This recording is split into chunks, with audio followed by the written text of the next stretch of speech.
Do you know that property values have increased 1929 since 1,000%? Do you know that this is the biggest development since Sophie Tucker?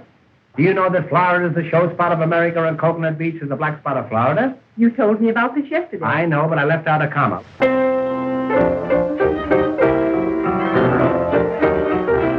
It's the Marx Brothers Council Podcast. This is episode number 57. So this is Dr. Film. Hi everyone, this is Bob Gassell, and yes, I'm back for this episode. I did not want to miss this one. I said I'd come back if something struck my fancy, and this one's right in my wheelhouse, so I would not miss this for the world. Hi guys, thanks for letting me take over the reins here for this episode. Hey Noah, hey Matthew. Hello. Absolutely, it's a pleasure to hear your voice, Bob. What can we do to assure people that I'm not AI, that this is actually me? We'll say something only the real you would say. Okay, well, I'll think of something and edit it in later. How's that? Okay. Perfect. That's exactly what the real you would do. Okay, so what we're going to talk about today is the physical state of the Marx Brothers film catalog. As most of you know, due to censorship, film damage, and just plain age, the current versions of several of the Marx classics are not quite what audiences saw back in the day. We've talked about and speculated about why this is, but figured it's time to bring in a real-life expert who knows the ins and outs of film preservation, restoration, archives, and all this juicy stuff. Eric Grayson is no stranger to those on our Facebook group. Whenever there is a discussion or debate about the film prints, he swoops in and basically sets everyone straight, usually with the preface that the explanation is going to be long and boring. But it rarely is. Well, it's usually long, but it's never boring. So that's why he's joining us here today. So here he is, the holder of the only known print of London After Midnight, Dr. Film himself, Eric Grayson. Hey, Eric. Hi. I have to disavow everybody of that already because I get emails from all over the world that I have London After Midnight, and I don't have it. I promise you, I don't have it. How did that rumor start? How did that come to be? Well, a couple of things. First of all, I posted a little, shall we say, joke on April Fools one year on my blog, and people thought it was serious, and it went viral. And I thought, well, okay, that's kind of fun, and all right. And it turns out that people thought I was serious, even though it was on April Fool's Day. And so that got around. And then also, I had the only known print of a film called The Haunted. It was a pilot made for an Outer Limits TV show. And that got out that I had it. And so the idea was that I am hoarding stuff and I won't let people have it. And that was not the problem. It was a rights issue. Mm-hmm. And so for that reason, I have the reputation of Eric is the guy that has film and he won't tell anybody what it is. So he must have London After Midnight. And as a matter of fact, I will make a revelation about a rare Jobino Ralston film that nobody has ever seen before on this podcast. Ooh, so stay tuned. Mm-hmm. Now, before we get into the meat of our discussion here, I want to talk to you about a project that you've been working on the last few years, something that has totally captured my imagination, and you just showed the reason why I'm so invested in this. Eric is putting together a restoration of the very first sound movie serial ever made called King of the Congo, and this was produced right on the cusp of the silent sound changeover, so it was done in both a silent and sound version. Eric is trying to put the sound version back together again and has gone through hell and back trying to collect the best possible quality footage of all these reels, 50 feet here, 100 feet there, a reel here, some of the soundtrack here. And the trials and tribulations that he's gone through are so entertaining that, to be honest, I wasn't so interested in getting this serial myself, but when he's finished, I am going to purchase it because you've given me so much entertainment with just the story of how you are putting this together. The interesting part about that is that I gave you the cleaned up version that doesn't have any of the swear words in it. So the actual story is a lot more colorful.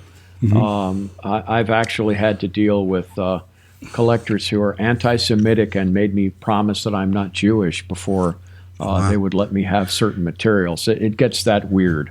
Wow. And it's there's just it's incredibly strange. But yeah, what you said is all correct. This is the first sound serial. It was recorded only on disc. There were no optical prints ever made, and we have about 2/3 of the audio. We don't have all of it, so we're having to reconstruct that. Hiring lip readers to figure out what We they're hired saying? lip readers from Wow. England, the same people that did the lip reading for Peter Jackson in They Shall Not Grow Old. And we hired them, and we hired deaf people from all over the country to help us, and it still didn't help. So we're making educated guesses on some of this. And it's been a challenge. I just found 21 more seconds the other day that we're going to replace from 35 millimeter, and we're hoping to get it done in January of this year. I'm sorry, in May of this year. Probably by June or July. I'm actually rendering a reel of this on my computer at home while I speak to you. And I know this has been a real financial pain for you, right? Oh, I'm getting rich. I'm going to move to Barbados after this because I just have so much money. Yeah. So people could buy it in advance, or is there a Kickstarter, or how's this working? There is a Kickstarter, and it is now no longer available because we got our goal. But if you go to my website at drfilm.net, drfilm.net, drfilm.net, you can see a lot of stuff, and you can email me, and you'll get on the mailing list for when it actually gets released. Okay. And we're hoping at this point, based on all the rest that we have to do, maybe sometime late June or July is where it's looking at right now. Stuff's getting done. It's getting closer, but it's still not all there. And yes, there is another piece of it in a foreign archive that I can't access. And it's a piece I need too. So, it's ongoing, and we're going to have to declare an end to it at some point. And as I mentioned on the Facebook group, it must be totally frustrating when you've spent weeks or months restoring a piece, and then you come across a better quality print. Oh, yes. Chapter 10, which is the last chapter, I spent about 3 weeks restoring the first 10 minutes of it, and then Museum of Modern Art had a clip reel, and it had all that footage in it that I'd restored. And then the most wonderful part was we had gotten only 16 millimeter footage, which is not great, of the climactic section in Chapter 10.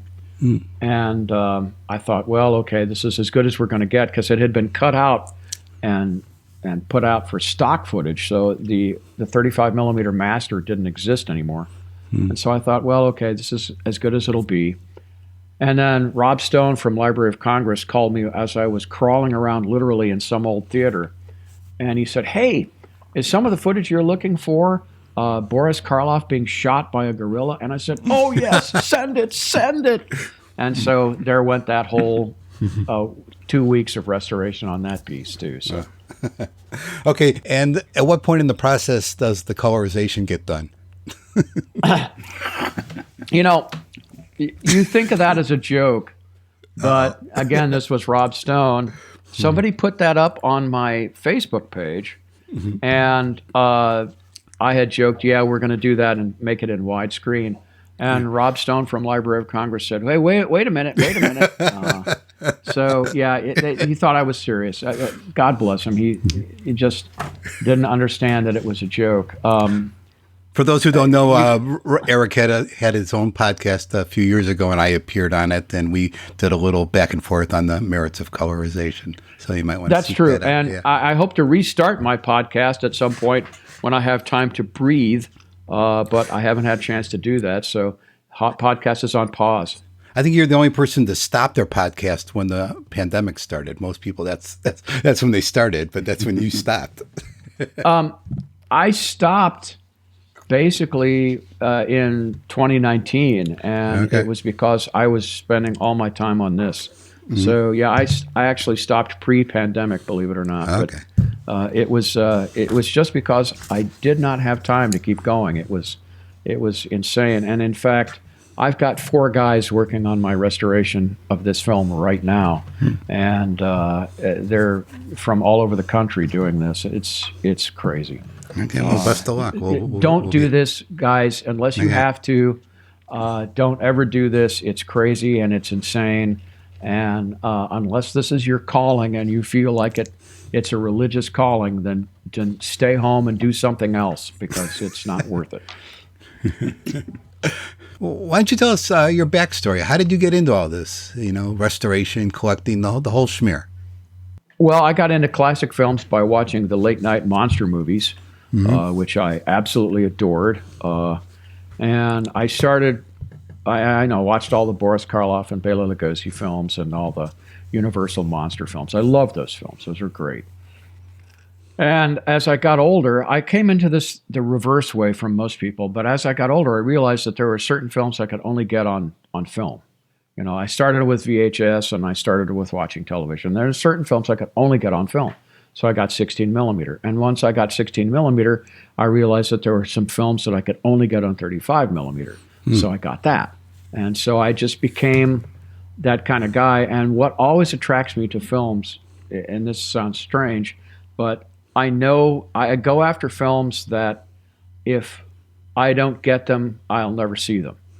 So I'm always looking for the weird and the obscure and stuff that is not going to be found any other way. And that's mostly what I have, is those kinds of films that are just the absolute super obscure ones. The common stuff I can find anywhere. I don't care. But the bizarre stuff, I got to find that. So you didn't come up through the 8mm Castle Films Blackhawk ranks like most people? I did not. I came through it the other way. And in fact, I kind of looked down on the Castle Films. I just, those are kind of... Hey, it's a portal. It's a portal for beginners, okay? Jeez. Yeah. And by the time I was into it, I'm a little younger than some of those guys. By the time I was into it, it turns out that those Castle Films were becoming moot and video was taking over. So I kind of missed that window. So why don't you tell us about your history with the Marxes and how you became a Marx Brothers fan? The Marxes, I just loved. I think my first Marx Brothers film was when they ran Animal Crackers on network TV in the late 70s. Maybe it was the early 80s. I don't remember.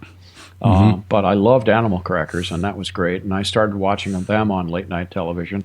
And they're hilarious. I love them. My favorite Marx Brother is probably Chico, because nobody really cares about Chico, and he's the link between Groucho and Harpo, and does a lot of stuff. I think people don't appreciate his piano playing as much as they should. Just a much better artist than people give him credit for. Groucho used to kind of run him down, but I always loved Chico. He's a lot of fun, and that's one of the reasons why Duck Soup is never going to be my favorite Marx Brothers film, because there's no piano number in it.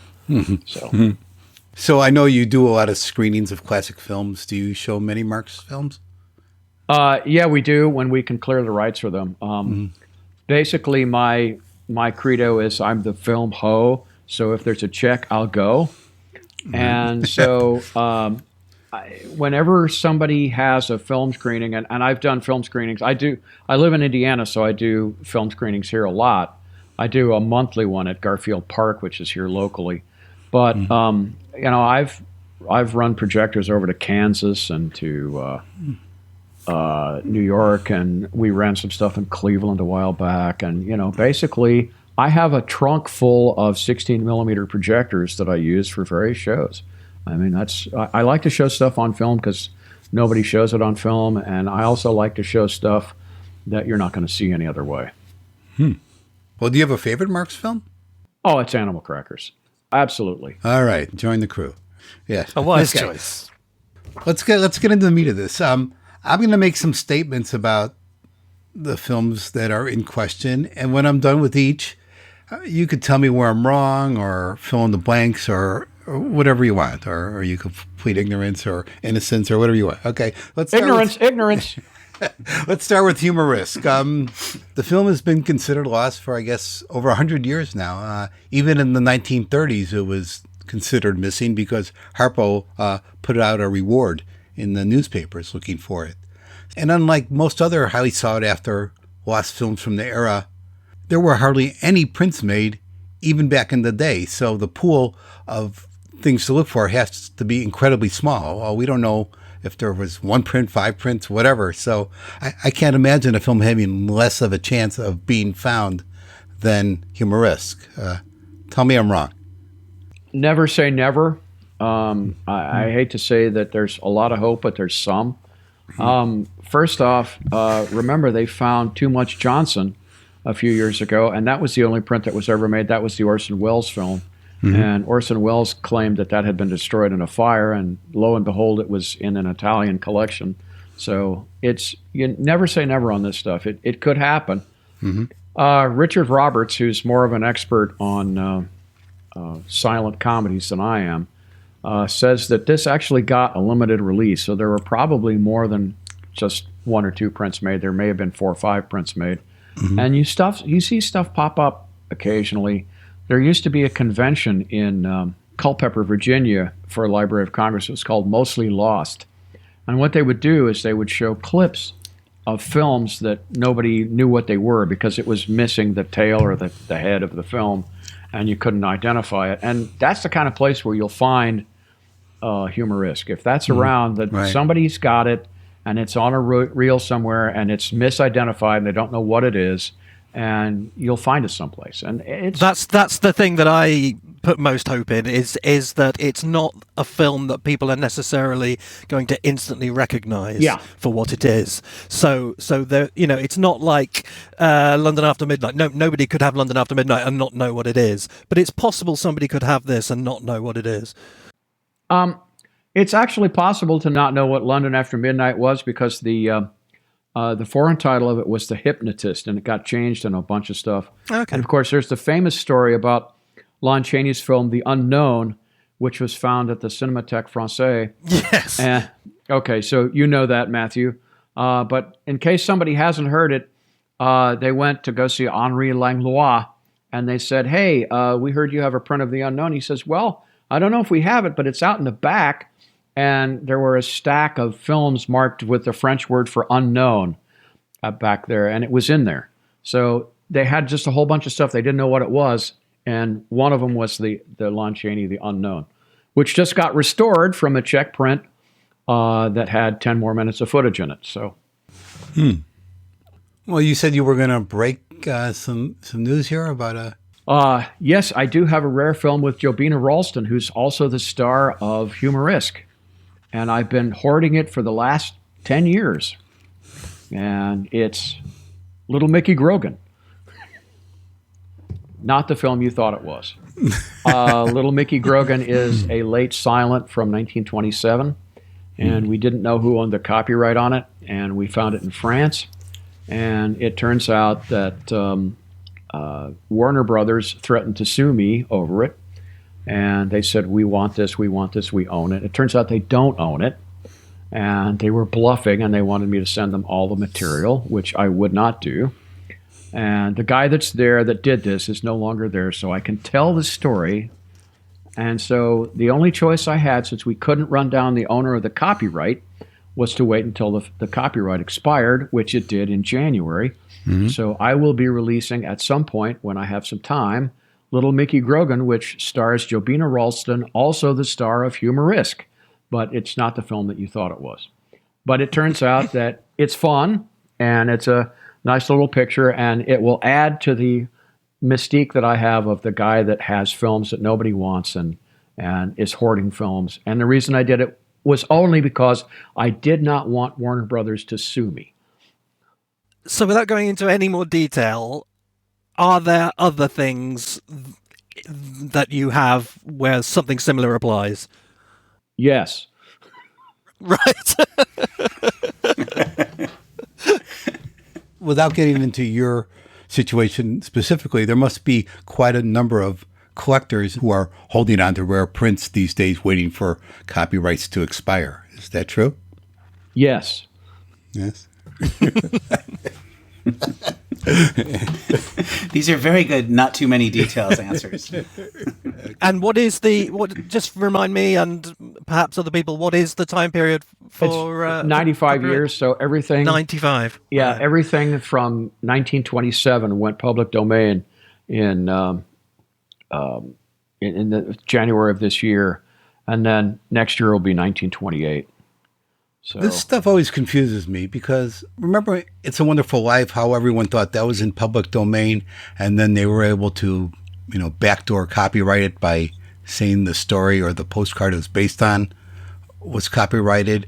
And with the Marxes, even though the films themselves may have fallen in the public domain, what about the songs? What about the music? And, in the case of Coconuts, Animal Crackers, and even Room Service, what about the play scripts? Are those separate copyright issues? I mean, what's the deal here? Well, that's a great question, and we could spend 3 hours talking about just that. The answer to your question is, I think John Marsalis, the film historian, said this the right way. He says, if you have enough money, you can go to court and prove that any film is public domain. And if you have enough money, you can go to court and prove any film is copyrighted. So you can do either way. You can show it's copyrighted, you can show it's not. And if you just have enough money, you can pursue that as much as you like. The rights for the Marx Brothers films will expire at some point. They're going to start in 2 years with Coconuts. And yes, the Kaufman estate can say that they still own that stuff. And if they say that, let's see, I don't remember when Kaufman died, but it's life plus 50 for Kaufman. And Riskind is co-author on that, I think. Riskind lived longer, so that's life plus 50 for him. And then Irving Berlin did the songs for that, and that's life plus 50 for him, and he outlived all of them. So you could claim that, but then there's also a court case that says if you simply exhibit the film as it is and there are no copyrights and you have not added or changed anything to it, then what you can do is exhibit it that way, and then you can argue about that too. It depends on who you talk to and what's going on and all that stuff, but my guess is that at some point they're going to just put that out and say, hey, fun. Or you can just go on Internet Archive where it's already there anyways. Do you get the feeling, as somebody with their ear to the ground on this stuff, that as we edge towards now the expiry date of films that actually do have resale value, like, for instance, the Universal Monster films, which are only a few years away now, that studios are going to give this up without a fight, or do you think they're getting their case together and it's actually not going to happen? That's a good question. I'm not sure exactly what's going to happen, but there are a couple of things that are in play. The last time this happened was about 20 years ago when Disney bribed Sonny Bono. Oh, wait, did I say bribe? Oh, yeah, I meant to say that. Disney bribed Sonny Bono for the Copyright Extension Act for another 20 years. Disney, I know you guys hate to be in politics, but unfortunately, I have to mention some politics here. Disney's in a world of hurt right now because of what's happening with Ron DeSantis and all that stuff. And their legal team is tied up fighting DeSantis and what's going on there. And I don't think they're going to be able to muster a lot more arguments legally to extend copyright. And as far as I know, there's not another copyright extension. Now, isn't Mickey and Steamboat Willie coming up for... Mickey and Steamboat Willie will come up next year. Yeah, okay. And again, I'm going to try and keep this minimum political, but it's just the way it is. It used to be a Republican issue that the Republicans, being pro-business, were going to try and extend copyrights. But there was actually a bill last year that was put forward from the Democrats who are trying to thwart the Republicans now that had a copyright extension in it, and that got voted down. So it's mostly a game of one-upsmanship and who's saying what and who's doing what. So it used to be a Republican issue, now it's a Democrat issue, and we really don't know how this is all going to shake out. And this is why I'm pretty much a nonpartisan, I hate all of them kind of guy, because it's just idiotic, but that's just my opinion. I've heard the point made that it used to be that the most moneyed and powerful companies and entities wanted copyright protection expanded because these were their assets that they could make money on. But that there's been this dramatic change where now the most powerful and moneyed entities are media companies like Google that actually benefit more from things being in the public domain and therefore in their archives and available through their portals. Does that sound right to you, or are people who say that just making an empty observation? No, they're not making an empty observation at all. And in fact, one of the things that you need to watch is the lawsuit. There's a massive lawsuit right now that's happening about archive.org, which is basically a huge unsupervised dumping ground of anything that anybody seems to want to put up.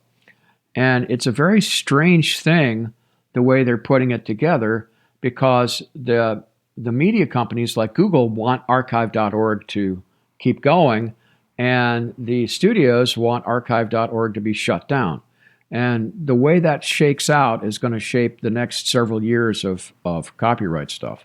And I don't know how it's going to shake out. It's interesting. I've been watching it, and I don't know how it's going to work. They lost the first round of it. Archive.org lost the first round of it, but it's been appealed, and it may change somewhere, somehow down the pike. You've got to realize, and this is one of the reasons why I have to be kind of snarky about all this, and I hate to be that way, because there's this idea that film collectors are always about, oh, I have a secret, and oh, I'm keeping this from you, and I'm doing all this because I'm just in this secret club. I don't like secrets. I like to make movies available. I like to share movies. But you got to realize that when it comes down to brass tacks, these archives and these studios are run by people, okay? And they have certain things that they feel that this is important. And one of the things that you find with the archives and the studios is, this is mine. I own this. This is ours. This is my property. I don't want to let it out. And the archives feel that way, and the studios feel that way, okay? So what I, as a collector, a guy that's restoring films, have to say is, look, okay, guys, I appreciate this. I know what you're doing. I understand that this is your property, but at some point, nobody's going to do anything with this, and it won't be available at all unless somebody like me jumps in. And so I have to be very careful, because I have to make sure that I'm not offending an archive, I'm not offending a studio, I'm not offending anybody else on this, because they've all got that finger in the pie saying, this is mine, this is mine. And it's not a corporate thing, it's a feeling human thing. We got to worry about that, because what we're doing is more treading on people's feelings, studios' feelings, studio heads' feelings, than we are with, this is what the law is. And they will twist the law, and they will twist the rules if you offend them. So you have to be very careful that you don't offend them. Okay, why don't we move on to the coconuts? The print that we have today is obviously cobbled together from several different sources. And yeah, a lot of it looks pristine. It looks great on the new Blu-ray. But much of the film, big chunks, obviously come from like third or fourth generation dupes. So this isn't a matter of finding lost footage like the other ones, but we're looking to upgrade the material which already exists. I'm guessing this must be tough when dealing with foreign archives and people in different languages, because they can't just simply check the length of their print. They have to actually go in and look at it and report back on the quality. So that's got to make things even tougher, right? Yeah, these films, the Marx Brothers films, especially the early ones, didn't go to a lot of foreign countries because their comedy is very verbal, right, and it doesn't translate well. So there are shortened versions of it that appeared in other countries where they just cut out stuff that they didn't think was going to sell. There are longer versions of it that had local acts. Laurel and Hardy were particularly fond of that, where they would have somebody in a local Spanish act cut into things. So what's actually out there, we don't know. And a lot of it's under different titles, and we don't know. And there's a listing called FIAF, which is the Federation of Indian International Archives of Film. And they have a listing of stuff, but they don't know everything that's in everybody's archive, and they don't know what's in everybody's listings. And sometimes the listing is incomplete. So, is there more Marx Brothers stuff out there? Yeah. How much is there? We don't know. And how much is in good shape? We don't know. And how much of it has good track? We don't know. Here's what I do know. The problem with coconuts was that the original negative on it was starting to go south as early as the 1940s. And Paramount duped the material, and that was going to be the only print that they had. However, fortunately, there are reels of it, and the UCLA archive has kindly published what they have. You can find that online if you look. But they have 3 reels out of 5, about 6,000 feet, which is about an hour of footage of coconuts. And that is the only nitrate footage of any Marx Brothers film from the Paramount era that survives. Okay? I want to emphasize that again. Of all of the Paramount films, the only nitrate footage that survives at all is the 35 millimeter at UCLA of the coconuts. And that has already been put back into the film. So what you find is that we have the 1940s dupe negative, which was done very, very poorly. And that's mixed in with the UCLA stuff, which is from original nitrate footage, which looks really good. And you have to cut back and forth from it. And that's exactly the way my print of King of the Congo looks, where you sometimes will just cut in a piece of footage. It's like, oh my God, what is this? And then you'll cut back to beautiful 35 millimeter. And that's just the way life is.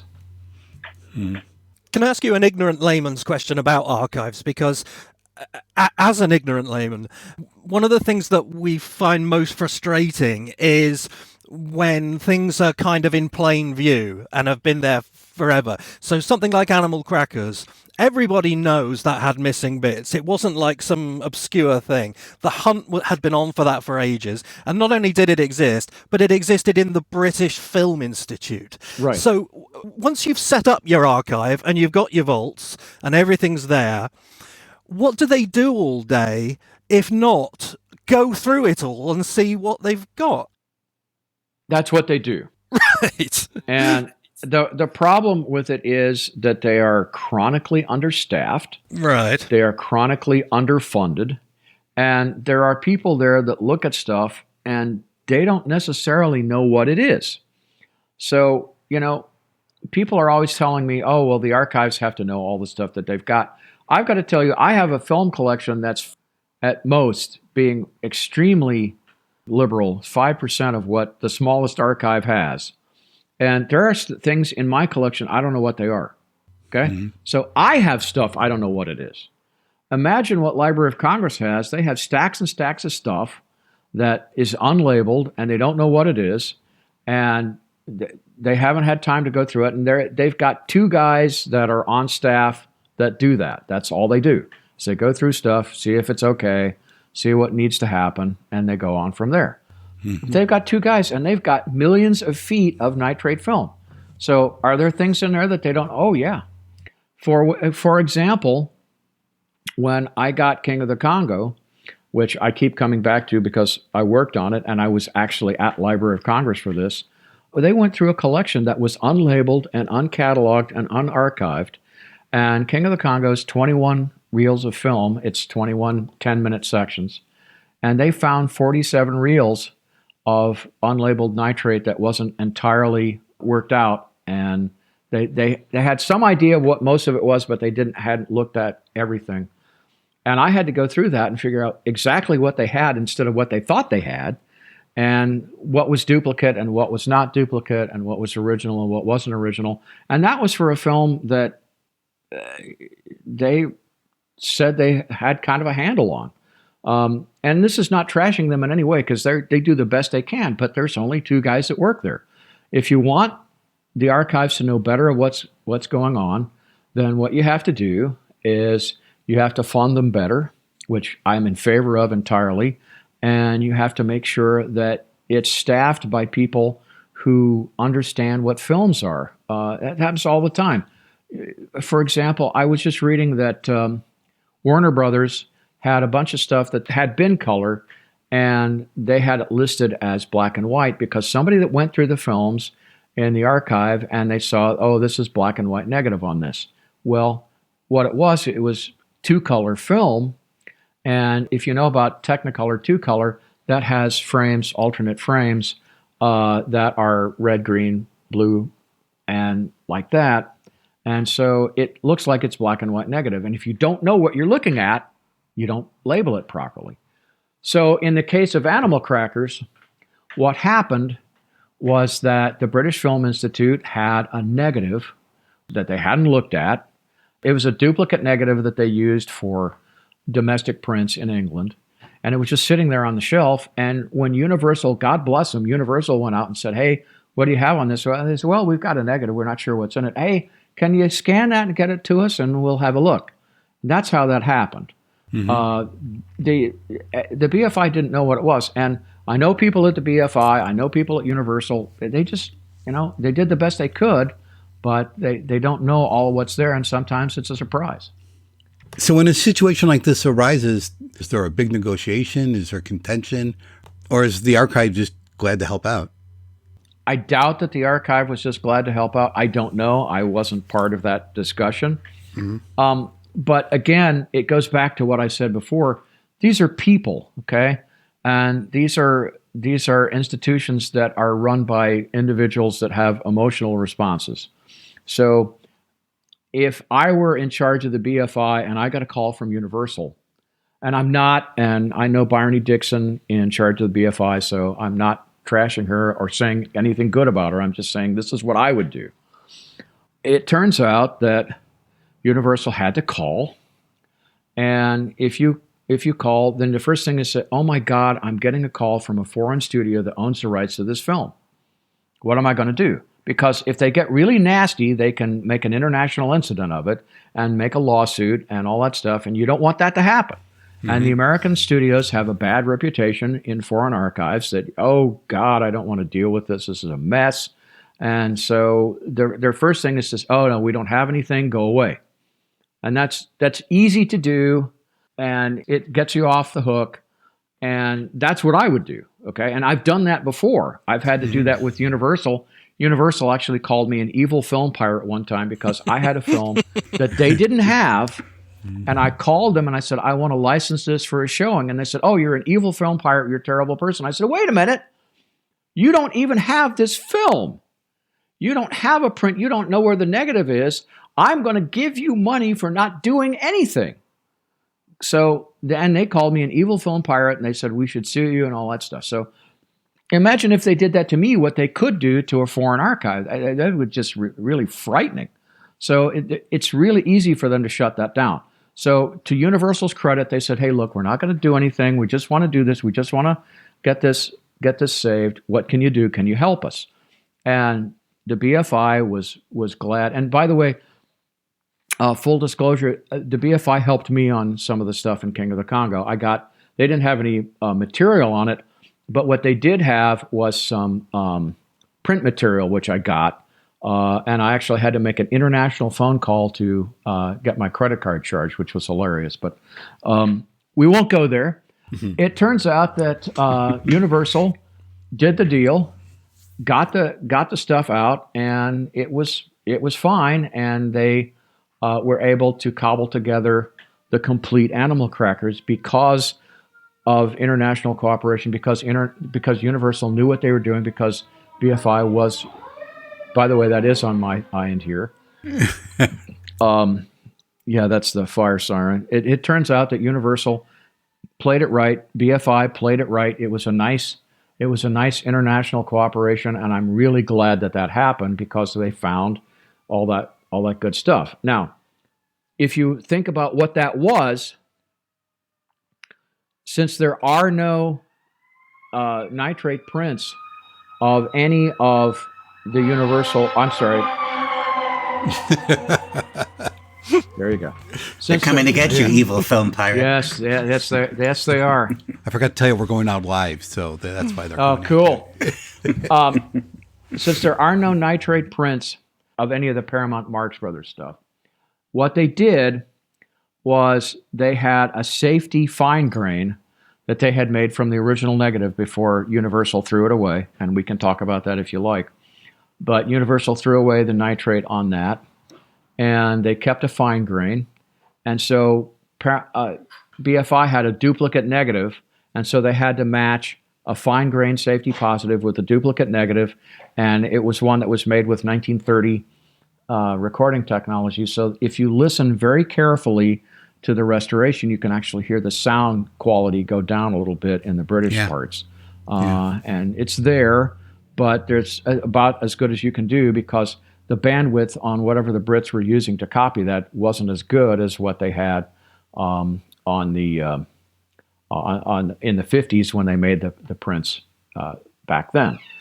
So what we're seeing on the restoration is that a combination of the American print and the new British footage, or is it all from the new British print? Okay, it's all now. I don't know this for sure because I wasn't there and I didn't do it. But to me, what it looks like is they had the safety fine grain that Universal has, and they merged that in with the British print whenever it went that way. And the safety fine grain from Universal was in better shape overall, I believe. And so what you see is mostly Universal's print. And by the way, just to make clear, Universal bought the entire Paramount back library in about 1950 or so. And they bought all of the talking films. And this is important because this is part of the rights issues with everything. They bought all of the talking films from Paramount from about 1930 until 1948. And so Universal owns those films. Paramount no longer owns them. Now, if you call Paramount and say, look, I'd like to license X, Y, and Z film, if it's a silent, they still own that, but they'll tell you they sold it to Universal, so you have to do things like that. And so Coconuts is right on the cusp of all that stuff. But there are actually silent films made after Coconuts that Paramount owns that Universal doesn't own. So what Universal did, they thought this was only for TV use. They took all of the nitrate camera negatives and made safety fine grains from them and then threw out the camera negatives. And so that's why all those films are gone, and that's why they aren't at the archives. And we can trash Universal for that, but Universal did that in the 50s, and it was purely an economic decision because there was no possible way in the 50s to justify having flammable nitrate around. It was before the archives would even take it. Why did you want flammable nitrate around for all these old movies that nobody cares about that are from the 30s and 40s? You know, you just take them and you do the best they can. It's only for television. Who cares? And we'll make fine grains and we don't need the negatives anymore. So that's what survives on all of the Paramount Marx Brothers films.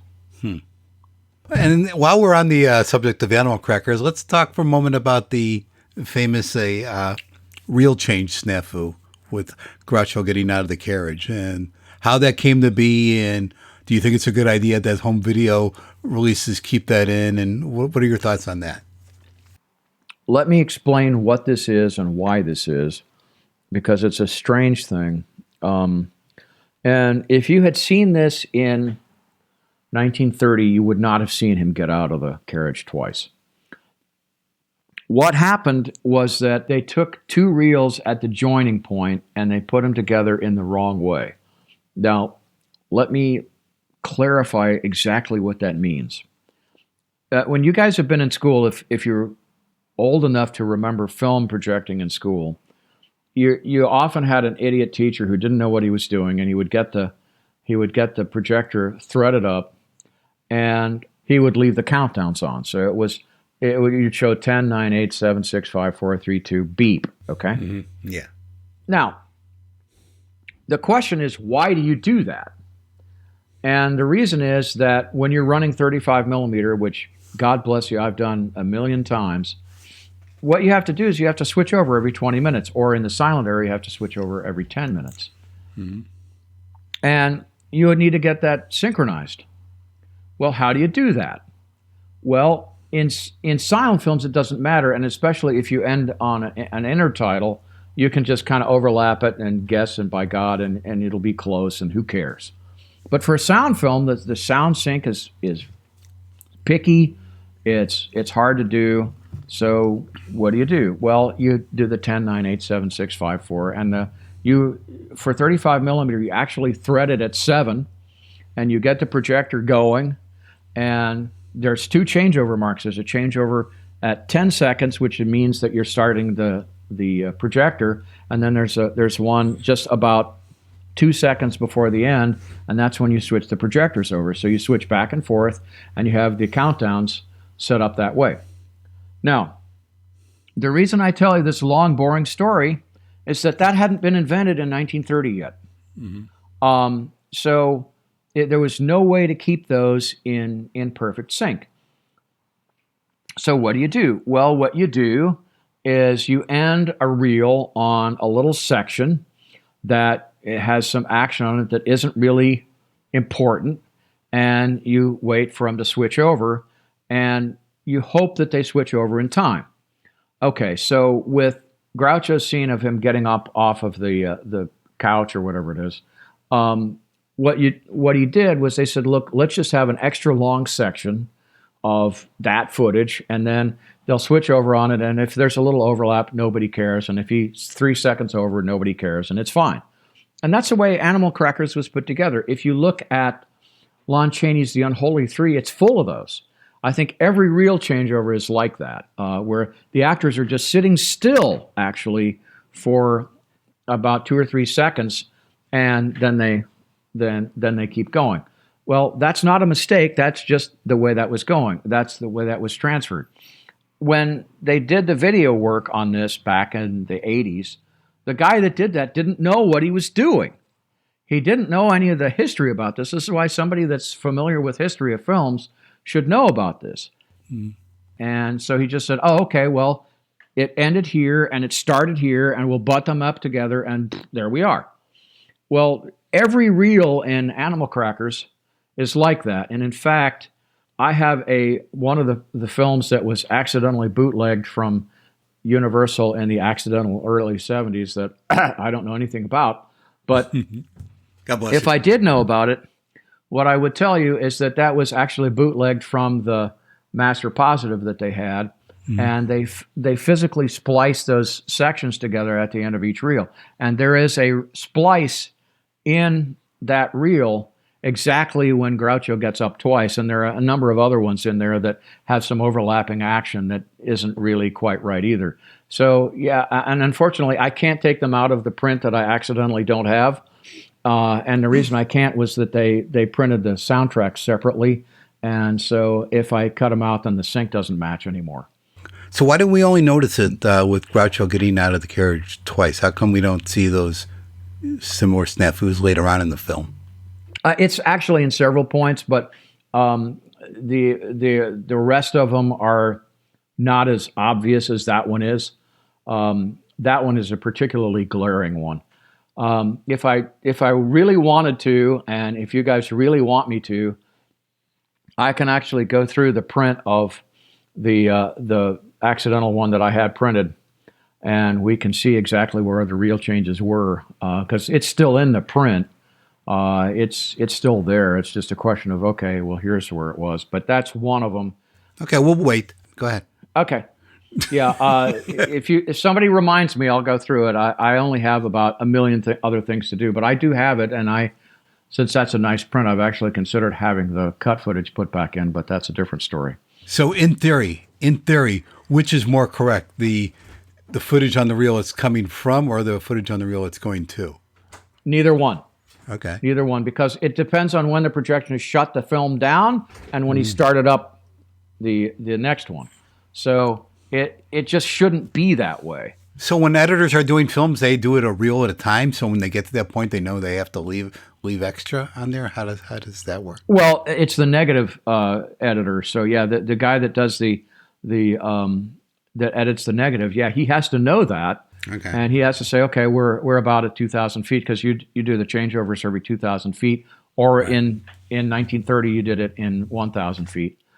And so, yeah, you just have to say, okay, here's near the end of a reel, and then you put a Q mark on it at those 2 points, and those 2 points are specified by the IATSE standards, and you have to make sure that you have them exactly right so the projectionist knows what to do. Here's a stupid question then. I mean, I understand why the small reels are handy or indeed essential when you're shooting a film. But once it's been assembled and it's going to the projection booths, if we're talking about films that are kind of 90 minutes tops per se, why can't they just have one giant reel? Well, they can. There were a couple of reasons why they didn't. The first reason was that in the days of nitrate film, if you had a fire and you lost a reel, then if you had it in a 1,000-foot section, you only lost one reel. Yay, team. Right. And your fire was smaller if you only lost a 1,000-foot section. But by the early 30s, when they had some of the nitrate chemistry changed a little bit, they were going to what they called double reels. And by 1937, that was the standard. And the double reels are 2,000 feet. So those are bigger than the 1,000-foot 10 minutes. So they were 20-minute reels by that point. By the early 70s, we had safety film, and we had a couple of other issues that intervened, which was, first of all, the movies were less profitable by the 70s, so you didn't want to have to hire those expensive projectionists. You just wanted to have, dude, like, I'm a total popcorn monkey, and I don't know, like, really what I'm doing, dude. Oh, awesome. And so you wanted to pay them as little money as possible. So what they did was they invested in what were called platter systems. And platter systems were set up so that an idiot could run them, and often it was, dude, like, I'm just, like, running the popcorn. And so all he had to do was learn how to thread that up, and he was good to go. And the platter systems were set up so that the studio would ship a reel in 6 2,000-foot sections, and then you would put it on a platter that was a horizontal piece, and all of them would be spliced together. So what you would do is you would hire the union projectionist on Thursday night, and the union projectionist would set up the platter so that he knew what he was doing, and then they would fire the projectionist on Friday, and then the rest of the week, dude, like, I'm, like, running popcorn, and I'm, like, doing this, and that was what he was doing the rest of the time. So it was dude that was running the film off of a platter so that they could save money. And the platters had problems jamming and all that kind of stuff. But the nice part about it was you didn't have to hire projections to do it. The studios don't like platters, and they use them on they use them on prints that are kind of expendable. And the reason that they do that is that they end up getting what's called platter batter, where somebody takes up too many frames at the end of each reel, and suddenly the film is shorter. And there's a lot of damage happening because projectionists tend to be idiots, especially dude ends up being an idiot. And so you just don't want to do that in a lot of cases. So for an archival film, they have a rule to this day that if you check out an archive print, they will not let you put it on a platter. But for about the last 30 years of film projection, they had them on platters, and you could run films that way. See, I told you it was a long, boring answer. It was long. It was It's very interesting, yeah. We'll see how much of it actually makes the show, though. No. You have the 3-minute Marx Brothers podcast. So let's move on to horse feathers. Oh God. As we know, every print of horse feather is made since, I guess, the 1936 re-release exists only in a mutilated form due to Hayes office cuts and or a plain old mishandling. I guess the last verified sighting of an uncut version was at a Marx festival in New York in the early 70s. Was a print which was lent by Susan Marx, and which was never returned after the festival. First of all, where did that story come from about Susan Marx lending the print? I've heard that so many times over the years. I don't even know the source of it or if that's actually true. Do you know that? I don't know if that's true or not. I don't know enough about Susan Marx to tell you. What I can tell you is a couple of things. First of all, there's an argument about whether that was actually censored or whether it's just mutilation that happened. And I don't know what that answer is either, but Yeah, for that one scene in Thelma Todd's apartment, that could be true. But when you talk about the stuff with Harpo earlier in the film, which comes out in one big chunk, yeah. obviously that has to be a censor cut, right? Yeah, that was censorship. And yeah, the real question, the stuff that's in chunks, I think was just mutilated.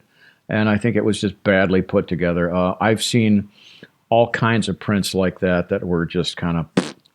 in fact, I have a 35 millimeter of The Boogeyman Will Get You that had chunks missing from the negative of the picture negative, and the sound was complete.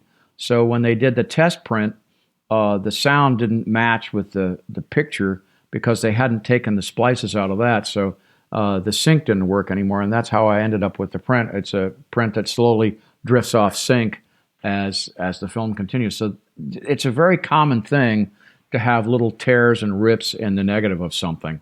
And I think that is what happened with those things. The Harpo stuff that's missing, yeah, it was censored. The question is, what's the chances of somebody having that? The chances are not bad. If Susan had that, and I don't know if she did or not, but if Susan had that, it would have been a 16 millimeter print. And 16 millimeter prints started being made in optical sound in 1931. So it's very possible that Susan had it, and it was a print that was made early on, and it didn't have the censorship cuts in it, and it didn't have the damage. So is that possible? Yeah, it's possible that any of the other ones had it too. It could have been that Chico or Groucho or Zeppo even had a print. And there were probably library prints that were in circulation made of that.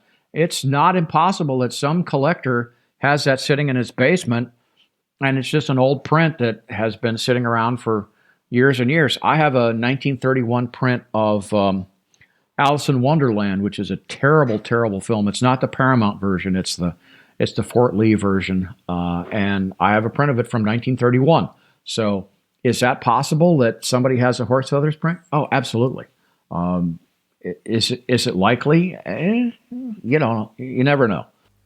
What's your thoughts on the version that was supposedly going around British cinemas in the 1950s? Because Leslie Halliwell said that because he was running a specialty cinema, and he says that he got Paramount to make him a new print of each of the Paramount films, which then went round the English repertory cinemas, and that Horse Feathers was completely uncut. It's not impossible at all. Well, wait, there's that book, the Marx Brothers, Their World of Comedy. Ellen Niles has a first or second-hand account of the footage. So that lends credence that it did exist during the 50s in Great Britain. If that's the case, then what happened was that when Universal threw away the nitrate on that they threw away the complete version. Mm-hmm. Let me give you an example of what I'm talking about. There's you guys all know Frankenstein, right? Frankenstein, 1931 picture, had cuts made in it for censorship. Now, what Universal did, and Universal treats its own films different than the way they treated the Paramount films. So Universal maintained camera negative on Frankenstein, and in fact, it still exists, and I've held it in my hands. So Universal has camera negative on Frankenstein. So what they did was they pulled a safety off of that. It's a safety fine grain, and they said, okay, censor cuts, and they took out the stuff that they needed, and they left the negative alone. Still there. And they cut the footage out of the sound negative, which again is like what I was talking about with the Boogeyman Will Get You, where they had to conform those. So they cut the sound negative, but they didn't cut the picture negative. Mm-hmm. So when it came time to restore Frankenstein, they just went back to the negative, and it's all there. That happened very much with also another film I was looking at with Jean Harlow called The Iron Man, which is a Todd Browning picture. And the original negative has all the sound and all the footage in it, and the TV prints, and they did make a few TV prints, have censorship cuts made in them for television. And it's got some of the, shall we say, nipple slips of Jean Harlow that are kind of edited out very coyly. They weren't exactly nipple slips, but they were, shall we say, semi-wardrobe malfunctions. Let's just say that. So, yeah, those were taken out. But if you go back to the negative, they're all in there, okay? So my guess is that what Halliwell was talking about was that they had Paramount make those prints, and they were made just prior to Universal throwing out all the stuff. And so, yeah, they probably had all that good stuff, and it was probably fine. And it may even have been that the mutilated section in that one scene with the ice picks, it may have been that was in the fine grain and not in the negative. And so if they'd had that back then, it was possible that they printed those and that was fine too. So is it possible that there's something in some British collector's hands or in the BFI that's horse feathers that's uncut? Yeah, it's possible. So it's possible then that the unfortunate state of horse feathers is a kind of a legacy of this trade that Paramount and Universal made, because if Universal had made it themselves, they would probably have better materials, and if Paramount had held on to it, they probably would have better materials. That's absolutely correct, yes. Right. Yeah. Universal kept camera negatives on everything. So if you go back to the Universal horror films, those are all on file at Library of Congress, and they've got them. And when they did the Blu-ray reissues a few years ago, they went back to camera negative on everything. So that's why those Blu-ray issues look fantastic. And all the DVD issues previously had been off of interpositives, fine grains. They didn't look as good. So the Blu-rays on the Universals are stunning because they haven't been looked at in 60 years. They look fantastic. But yeah, the Paramount stuff, not as good. I guess we should clarify that when we refer to censor cuts, we're basically talking about Hayes' office demanded edits that were done for re-releases during the later 30s and into the 40s, not the original release.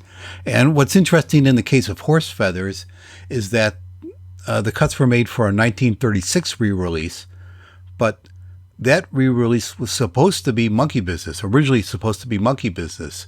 And in fact, there are existing Hayes office notes for what they wanted cut out of that film. But I guess Paramount, for whatever reason, changed their mind and decided to re-release Horse Feathers instead. So that's the one that got mutilated. So in an alternate universe, we could be talking about a pristine Horse Feathers and a mutilated Monkey Business. If you get a chance to read through Hayes' notes, they're just incredibly fun to read. And you look at it and you say, how did anybody ever make a film during this period? If you want to see some really fun notes, some of the best ones, and one of the films that caused the Hayes office to get really going and cranked up, International House, the W.C. Fields picture, the Hayes office just fainted when they saw that. There's a scene in it where Peggy Hopkins Joyce sits down and she says, I'm sitting on something. And she's sitting on a little cat. And she keeps squirming around. And she stands up and Fields picks up the cat. And he says, it's a pussy. Well, the Hayes office just freaked out about that. And that's why International House never got reissued, because they, I'm sitting on a pussy. It's never going to go. Based on some of the things we've heard, I'm impressed that the Hayes office was familiar with the term. Very possible, yes. Yeah, and when you watch these films, sometimes it's just as curious what they don't cut as what they do, as we've talked about with Animal Crackers in particular. But one more thing with Horse Feathers, there's a section of the film beginning right around the end of the stuff with Harpo and his dog-catching truck and extending through the big scene in Groucho's office with the faculty and signing Chico and Harpo to come to school, where the film is quite jumpy. It bounces up and down. This is not just a case of the film needing to be stabilized, because the technology to do that has been around for quite a while and could be easily done. What apparently has happened here is that the negative has been stretched, which makes it very hard to fix. Eric, can you elaborate on this? Okay, well, here's the long, boring answer warning again. What this is a state of what's called vinegar syndrome. And vinegar syndrome is a deterioration of the film base. And what happens with it is that the film shrinks a little bit, and it shrinks as it's put on the reel, and it will change slightly with each wind.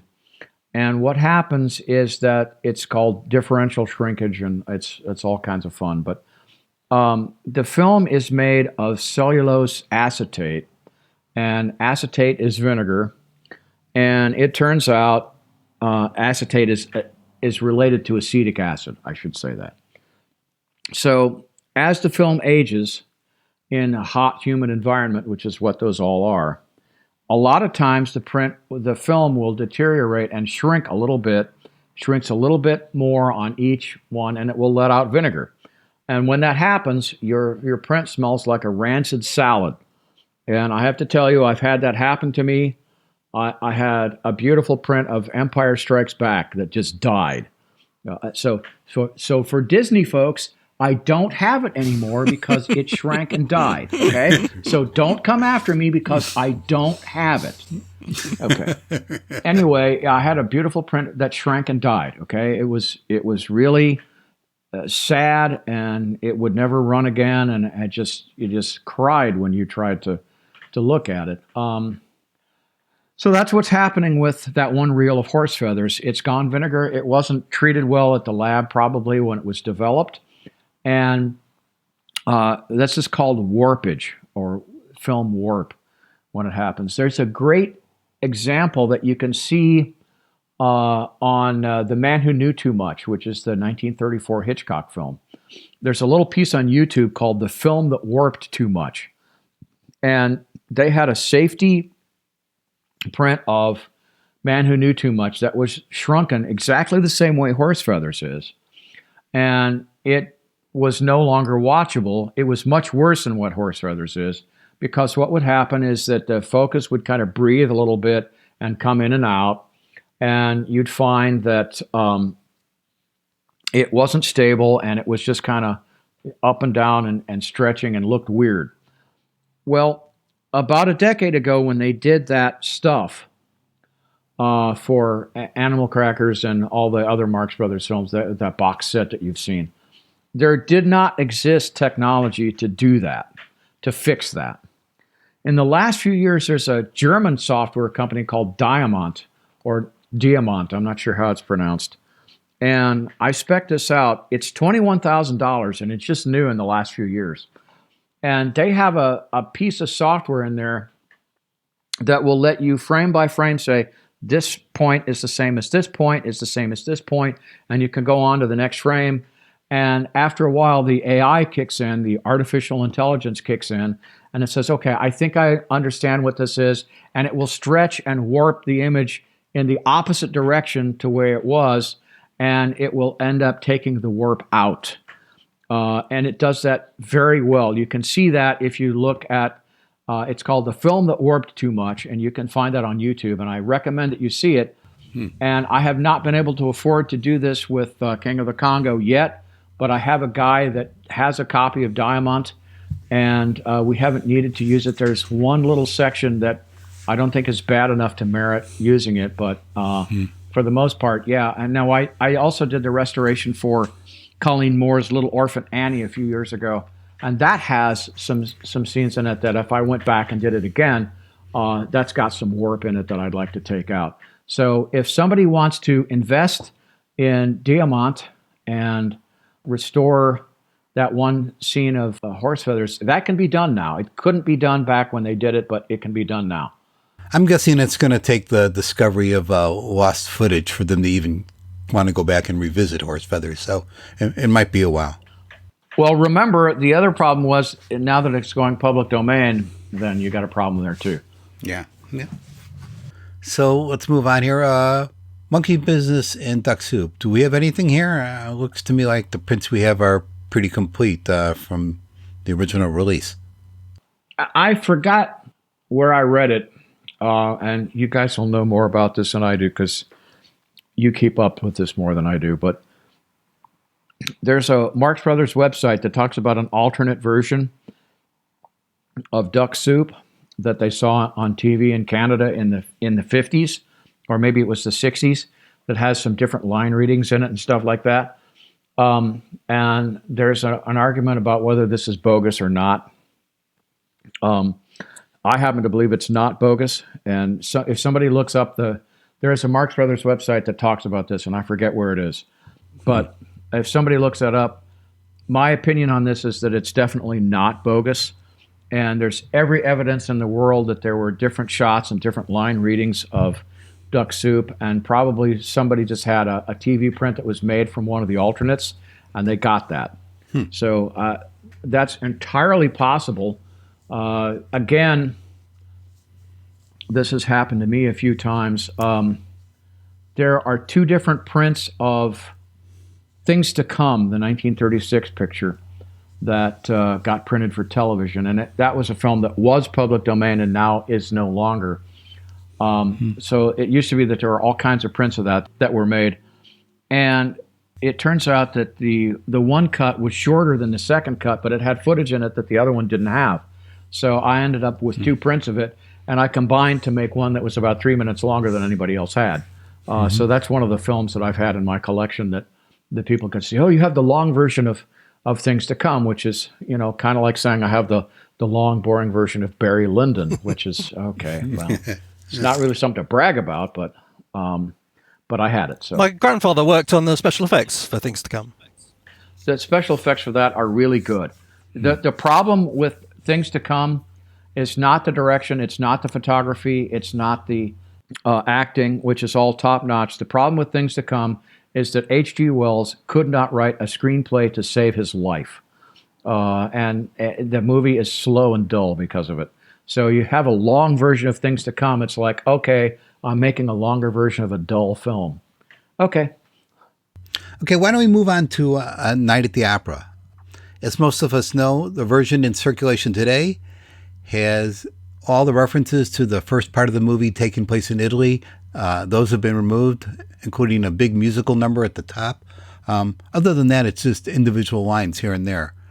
For decades, people assumed that these cuts were done during World War II when Italy joined forces with the Axis powers. But I guess recent research, including the finding of contemporary Hayes office letters, indicate that MGM likely made these cuts around 1937, soon after the original release. And these were done in order to appease Italy, actually, who thought that the film made Italians look foolish. Never mind Chico. There's not much you could do about him, but I guess Mussolini was behind all this. About 20 years ago, Marx fan and past podcast guest Tom Raz viewed the first couple of reels of a print in the Hungarian Film Archive and claims that while it's not 100% complete, it did contain lines that we know had been cut. But there seems to have been no further verification or movement on this. Warner Brothers, the current rights holder to A Night at the Opera, has shown no real interest in acquiring the print or putting it out. So that's where we stand. It's strange that MGM even allowed this to happen in the first place, because they seem to have been the kind of studio that is so particular with their catalog and assets that they shouldn't have allowed this to happen in the first place. Well, this is where I have to be a little cagey. Okay. And I'm going to apologize in advance, but here we go. There is a print in the Hungarian archive. Mm-hmm. Now, remember, I have said many times that these films, these are owned by people, and there are hurt feelings that happen. Warner Brothers knows about this, but they don't care. Now, when you say Warner Brothers now owns the MGM library because they inherited it from Ted Turner, and Ted Turner bought the MGM library in 1986, and they have had it ever since. So, Warner Brothers owns the film now. And Warner Brothers is in, shall we say, a bit of a hissy fit at this time. And the reason for that is that they've got a guy that's in charge that's a bottom liner, and he's trying to make sure that they make as much money as possible on every single film. And so the back catalog of Warner Brothers stuff means absolutely nothing to them. They don't care because they're not going to make money. They can make Batman 3D, The Next Generation, and make a lot more money on it than they can on a reissue of Night at the Opera. Okay? So, that being said, how else can you deal with this? Well, the archives know that one guy has what and one guy has another, and okay, fine. Still, you have to deal with the fact that the Hungarian archive looks at this and says, oh my God, I don't want to get Warner Brothers upset because, and what is this film? And okay, and another archive in the States wants this, and why is this? And what is this film? And is it worth something? And does anybody care? And should I get something out of this? And I don't know. And so, and remember, this isn't his job at the Hungarian archive. This is not what he's trying to do. And so he's looking at this and he's kind of wondering what happens. And there's a movement in force from the archive community, not Warner Brothers, to get this expatriated and see what can happen. Now, have we gotten any further verification on this print? Because Tom, God bless him, he was basically just working from memory when he viewed it. Do we know for sure that this print contains footage that has been supposedly lost? It does. It does, and people have seen it.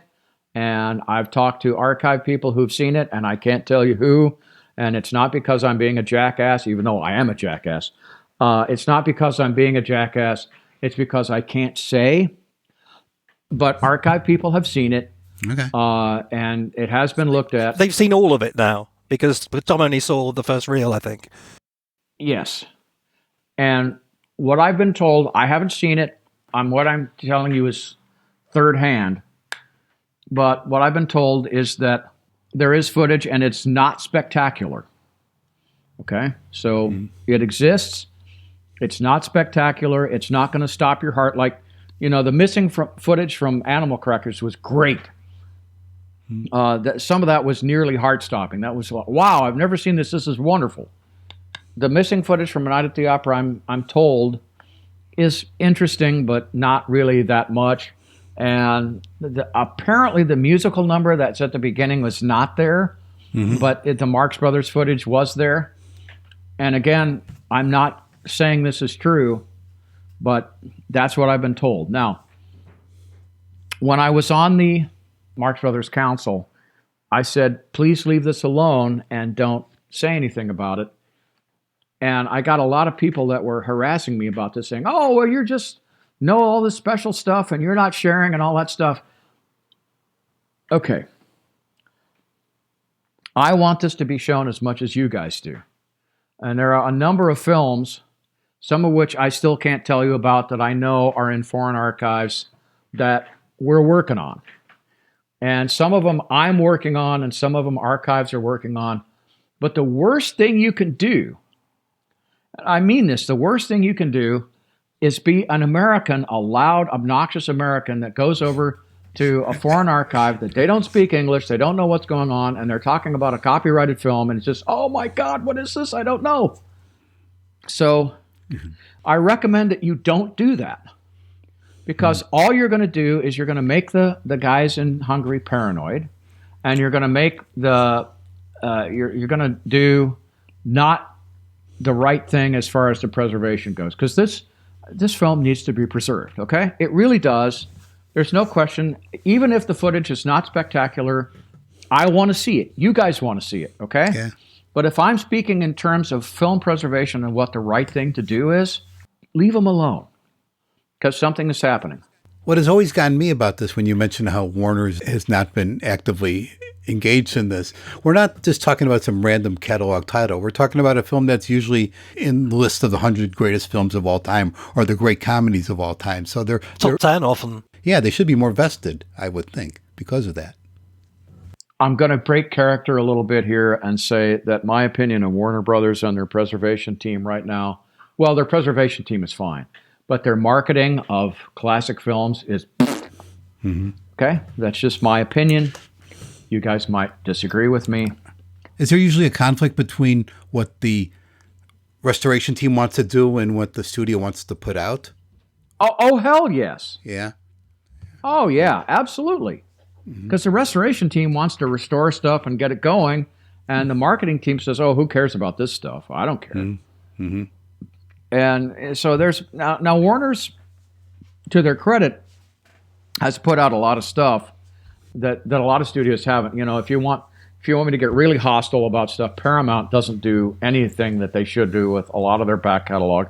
Universal doesn't do enough. There's all kinds of beautiful James Whale pictures that they should just be all over and get out, and they don't do it. Paramount has silence that they have in their catalog that should be done. Okay. And Warner Brothers, to their credit, does do stuff like that, but they don't do enough. And some of the big titles, they just, oh, come on. Night at the Opera should be another one. And I'll tell you, the Unknown that just got done this year, people knew about that for years and years, and I didn't say anything about it, but I knew about it, and I knew that there was a print in the Czech archive. They had to wait until the film went out of copyright because Warner Brothers didn't give a damn about it. Okay? So now there's a restoration, and God bless George Eastman House and the Czech archive for doing it. They needed to. It was wonderful, but Warner's didn't care. It needed to be done. This is one of the great films ever in the silent era. And there's another movie that everybody knows, and I get an email about this about twice a year. Why don't you do the color restoration? Because I'm known for color restorations. Why don't you do the color restoration for The Mysterious Island, which is a 1929 silent with Lionel Barrymore? And there's a color version of it that exists, and I think it's the Czech archive. And George Eastman Museum has material on it I believe it's the MGM black and white version, and Warner doesn't care about that either. This is a major film. It's a 2-color tech feature in sound from 1929 with Lionel Barrymore, with great special effects done by Benjamin Christensen, who was one of the great silent directors, and they're not doing it. Okay, I think they should be all over this. This film does not exist in color, and they've got a color print of it at the archive. I think it's the Czech archive. Don't quote me on it. But you know, this needs to be done. So when you're telling me about this and you're telling me about Night at the Opera, yeah, I mean, this should be done. And why aren't they doing it? Because it's too much work. Because nobody particularly cares, and they don't think they can make their money off of it. And part of it, I got to tell you, is on the fans because they don't buy enough discs. So if you want to support film preservation, go out and buy some discs. You know, tell people, I want to see this. If you want to see Night at the Opera, your best bet is to write Warner's and say, hey, look, I want to do this. I want to see it. Because Warner's, if they get off their butt, then they'll do it.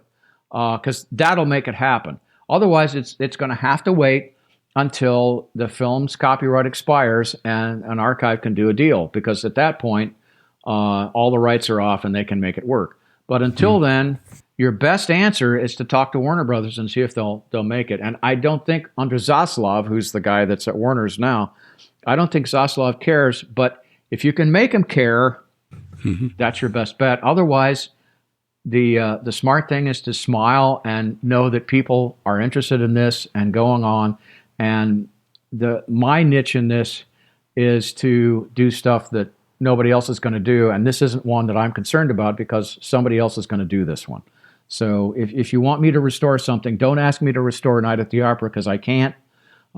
Maybe someday I can restore Mysterious Island, but Night at the Opera is going to be for the big boys, and it's going to happen. It's just a question of when. Now, can you talk a little bit about how this came to be in the first place? As I said, MGM seems to be so anal that it's surprising that they would let this happen. MGM was anal about film preservation only starting in the 60s. And people don't remember that. And part of the reason why they became anal about it was that a lot of their film, it was sitting in the vaults and rotting. In fact, some of the early Laurel and Hardys were sitting in the vaults and rotting, and they had the negatives there, and they weren't preserved. Mm-hmm. And so MGM had its own lab in-house. And so some guy there wisely said, let's just copy everything. And that's what they did. They copied everything that they could starting in the early 60s. Well, they didn't get to London After Midnight in time, and they didn't get to a couple of Laurel and Hardys in time. But by the time MGM became really preservation-oriented, the cuts were already made in Night at the Opera, so that was already a done deal. It's just so strange that they would do that to the original negative to make these cuts. It happens all the time. It's just really, really common. So, yeah, it doesn't surprise me. And from what I'm told, the changes are not all that substantial. Right. So, just don't expect something wonderful, great gee whiz. This is wonderful. It's just kind of subtle. It's what I'm been told. You can see what they are from the scripts. The scripts mount up to the little jumps. So it is just a few things. But, right. There's a couple of jokes there and, Yeah. Joe Adamson has mentioned a couple of times that he's heard rumors of collectors having complete uncut prints in their private collections. So who knows what's out there? It wouldn't surprise me. There were a number of times that this was printed. Joe Adamson is a great guy, and I have absolutely no reason to doubt anything he has to say. There are a lot of collectors who don't want to deal with Warner Brothers. Mm-hmm. I try not to be one of them, but I kind of lean that way. There is a collector who has a print of A Star Is Born, which is the Judy Garland version. And apparently that is complete in a private collection, and the guy doesn't want to deal with Warner's on it. I don't know if that's true, but I've heard it a number of times from a number of people, so my guess is it probably is true. So, yeah, those things are out there, and it's really hard for a studio to do negotiations with people because you get really, and as a collector, I get this way too. They're an 800-pound gorilla, so you got to treat them with kid gloves. And you have to say, okay, well, yeah, I have this, and yeah, I'm happy to work with you, but I don't want you to sue me, because even the act of being sued by a particular studio is going to get you in trouble, because I have to have enough money to put on a defense.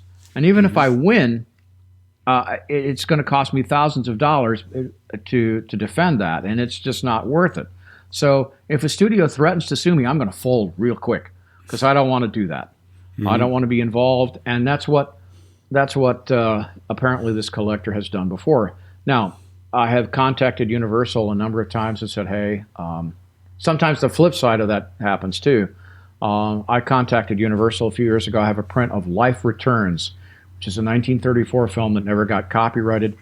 And Universal lost a lawsuit on that in 1935, and they didn't want me to give them this film because they said, oh my God, we lost a lawsuit on this 80 years ago. Oh, no. I don't even want it on the lot. Okay. So it's a Universal horror film. No, we don't want it. Keep it. Okay. So legal stuff and this kind of thing is really important to this business. So when it comes to physical issues with the Marx Brothers films, I guess we're about done at A Night at the Opera. Everything following seems to be complete and intact. In fact, for a couple of the films, Room Service and Love Happy, we actually have two circulating versions. Room Service has an alternate song on the UK version, and Love Happy, on the recent Blu-ray, has a totally different edit. I guess it's from a preview version. But other than that, is there any other issue with Marx film that we should be aware of? Well, I can tell you, I did some research at Library of Congress, and I have a buddy there that works for them. And he looked through the list, and he looked through the FIAF listings.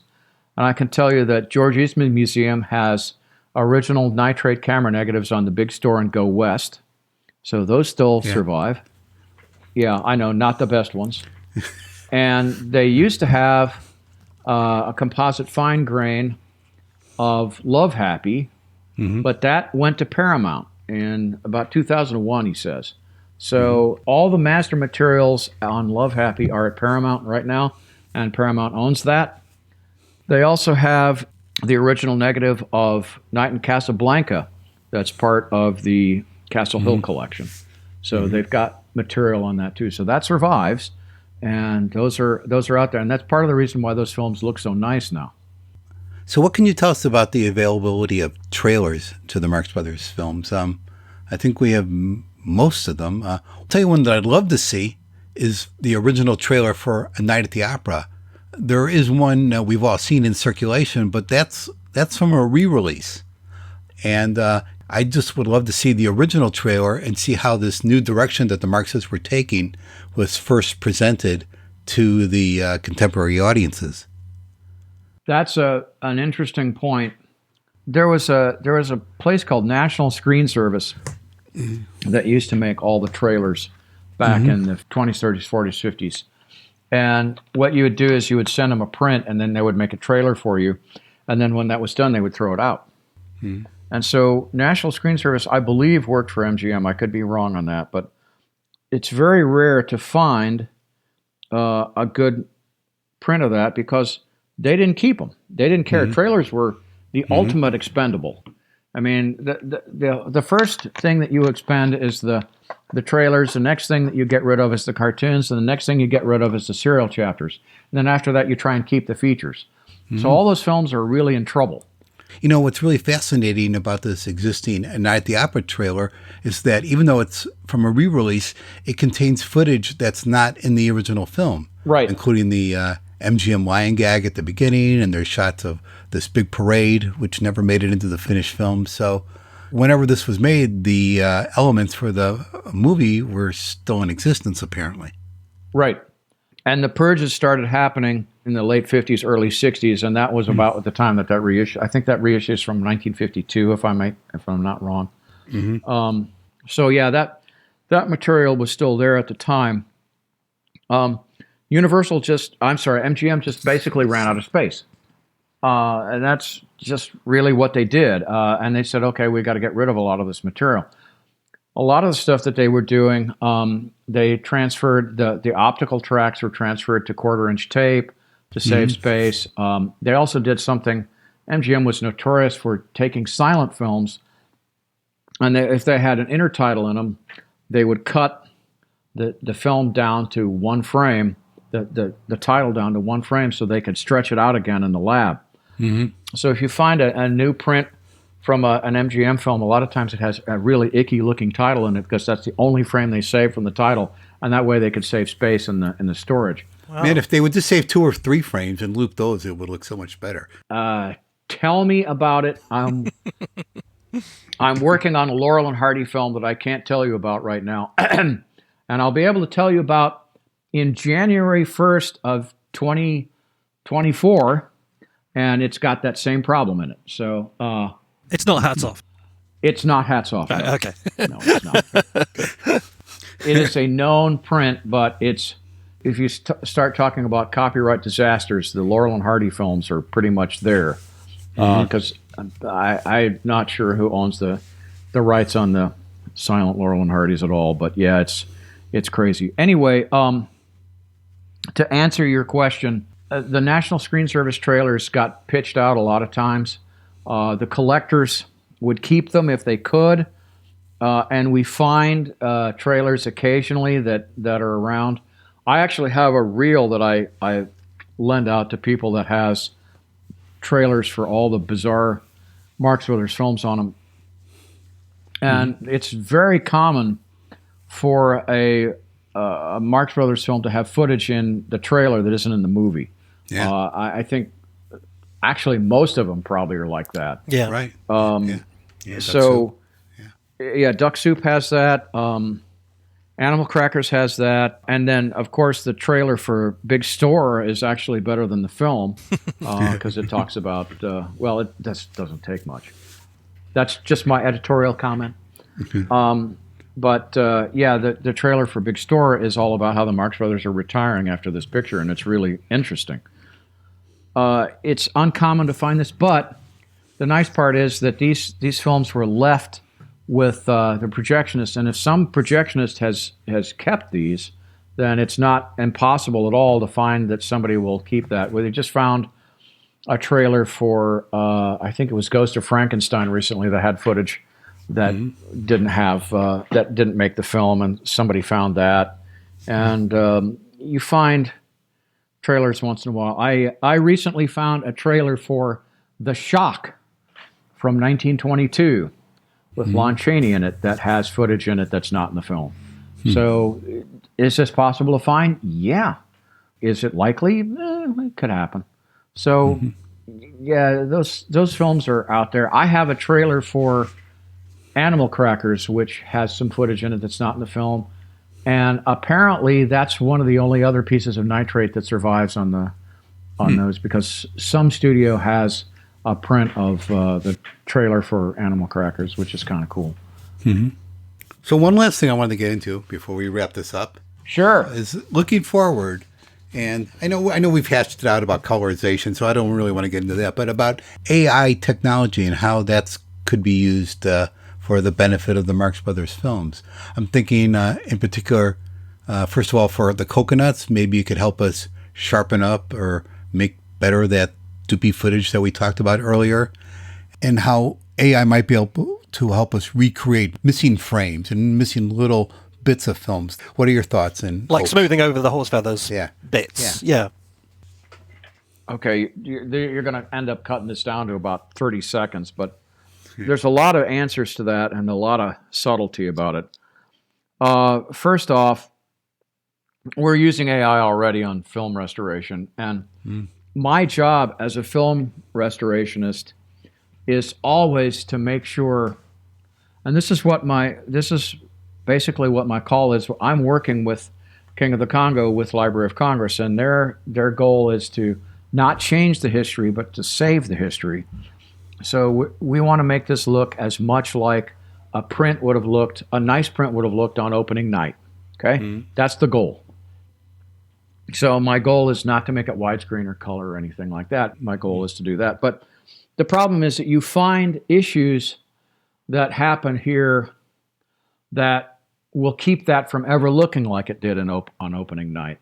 So when you're talking about horse feathers has a lot of sections in that splicey section that just don't look good. And they're missing not 1 or 2 frames, but probably 30 or 40 frames. And can you put those back by interpolation in AI? Yeah, you kind of can. There's a program now that lets you do that. You can actually do it as part of Adobe After Effects too, and there are a couple of other programs that will let you do it. And right now, the technology isn't good enough to do more than about 5 or 6 frames. And if you do any more than that, then you're kind of trouble. And I don't think, for the foreseeable future, I don't think you're going to be able to AI horse feathers very well. I think in the future, yeah, you can probably do it. As far as voice goes, and I've had to look into this because I'm doing some voice reconstruction on King of the Congo too. They need about 30 hours of someone's voice in order to reconstruct the voice very well, to get all the phonemes and all the stuff that you use in the voice. So you'd need that for horse feathers too, for some of the missing lines. And I think you've got that, and I think you could probably recreate the dialogue in that easier than you could recreate the picture.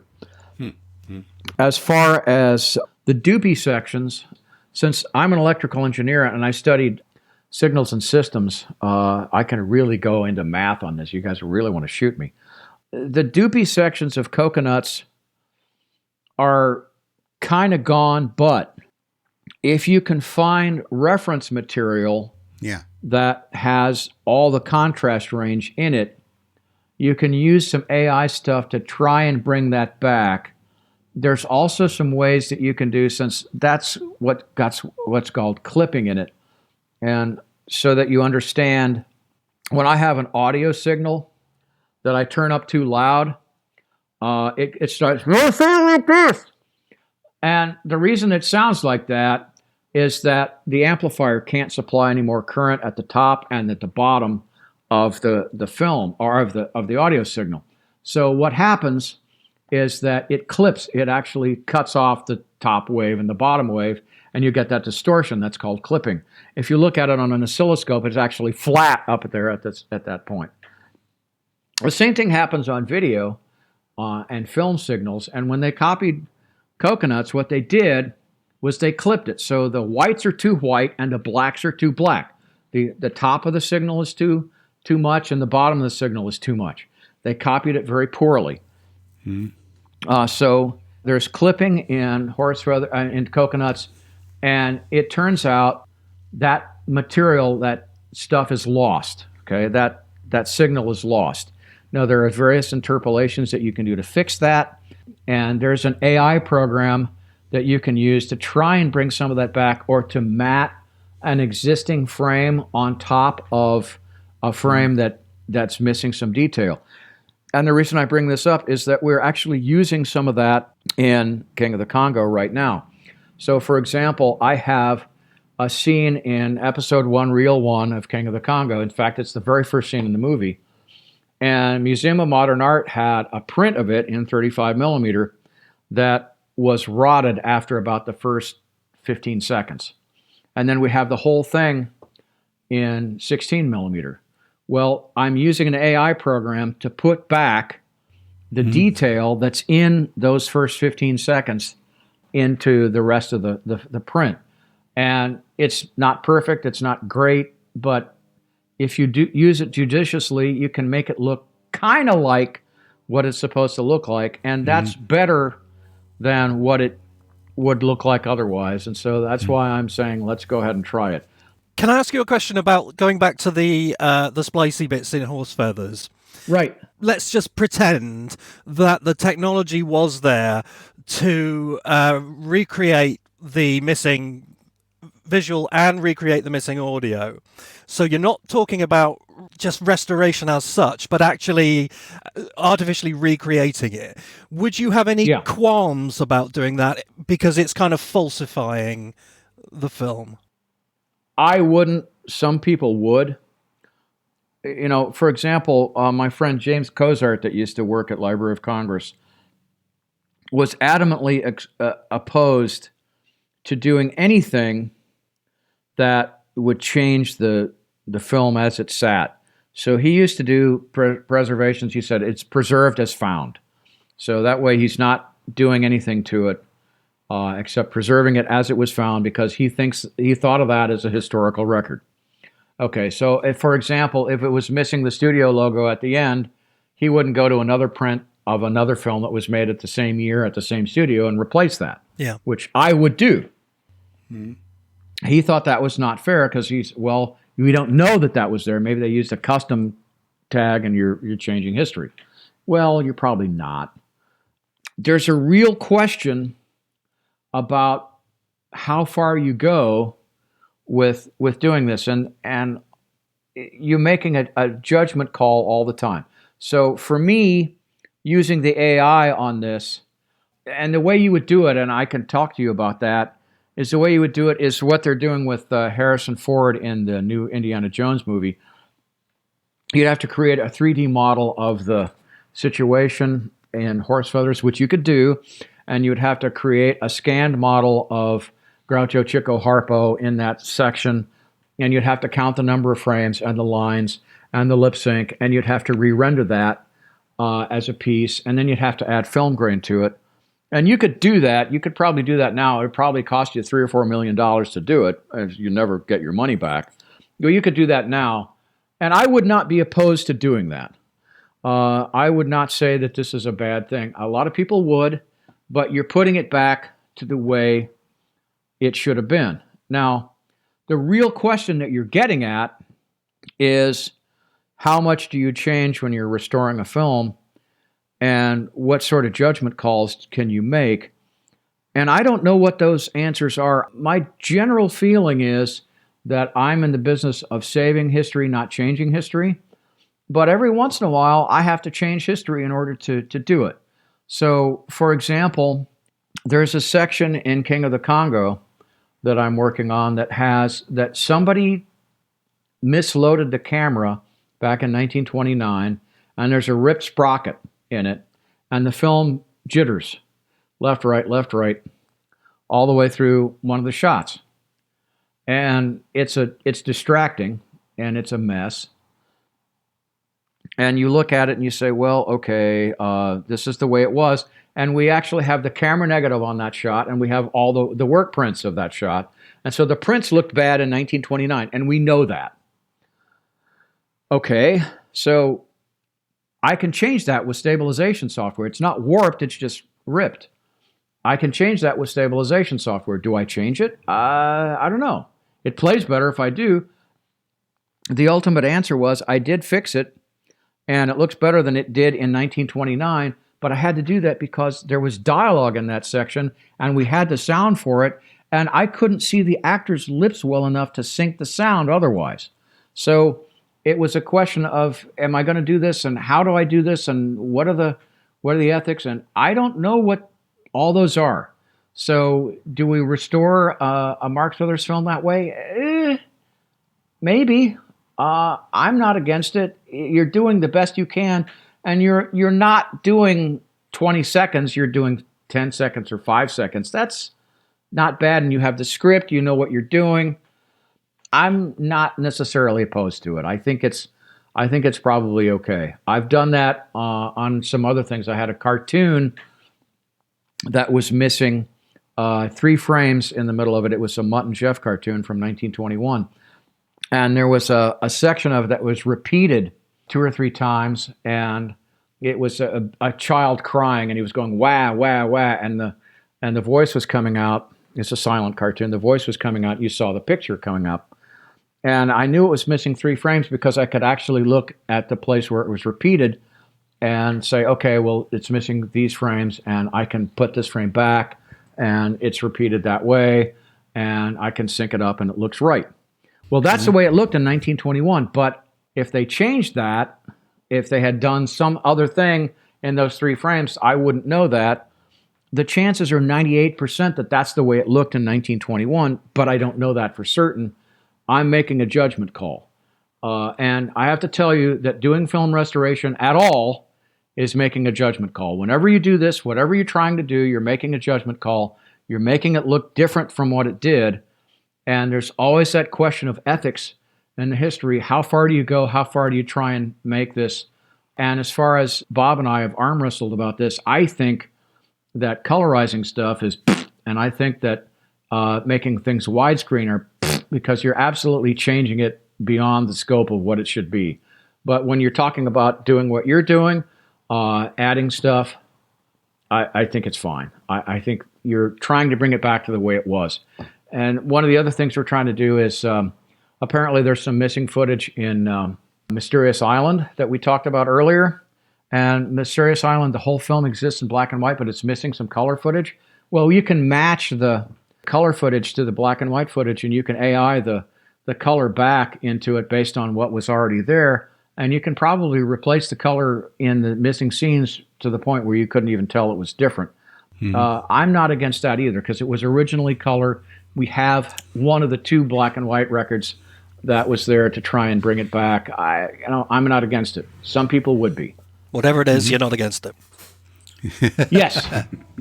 We always combine preservation and restoration, but sometimes they diverge, those 2 ideas. So, yeah. Anyhow, before we say goodbye to you, why don't you tell us a bit about your website and Dr. Film and all that good stuff?